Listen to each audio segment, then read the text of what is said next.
સુરતમાં ગોંડલ ચોકડી આગળ શિવ હોટલ પાછળના શેરીમાં રખા દાદાનો માંડવો હતો. રાતના 1-1:30 પછી સતત મોબાઈલ આવવાથી, ઓફિસના કાર્યાલયમાં ફોન આવવાથી કે માનતાના નામે અને માંડવો છે એમાં કુલ 20થી વધુ બોકડાઓ રાખવામાં આવેલ છે તેવી માહિતી આપી હતી. વિજ્ઞાન જાથાએ ખરાઈ કરવા કાર્યકરને મોકલેલ તો ત્યારે વિધિ વિધાન ચાલુ હતા, ડીજે વગાડતા હતા, આ બધી થતી હતી અને ખરાઈ કરતા પશુ બલિ થવાની છે તેવી ઠોસ કદમ માહિતી મળી ગઈ હતી.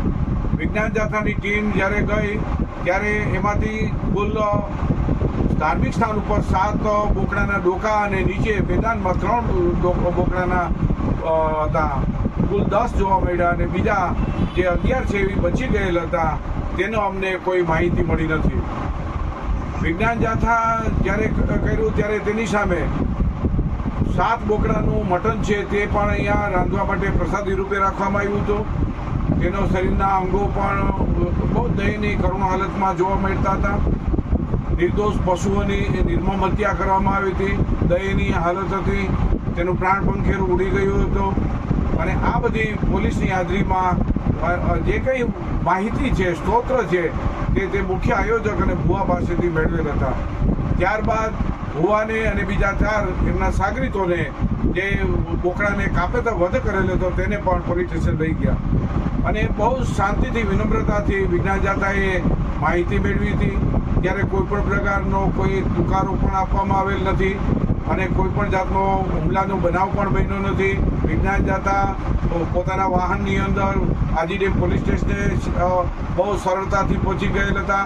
કોઈ ઉગ્ર વાતાવરણ પણ જોવા મળ્યું નથી. ત્યારબાદ જે હકીકત આવી છે તે લોકોને ખબર છે. વિજ્ઞાન જાથા લોકોને અપીલ કરે છે કે કોઈ પણ સમાજની અંદર માનતાના નામે કે ધાર્મિક સ્થાનની અંદર પશુ પક્ષીની હત્યા કરવી, તે પશુ બલિ કરવી તે કાનૂની અપરાધ છે, કાનૂની દાયરામાં આવે છે. તેનાથી દૂર રહેવા અપીલ છે.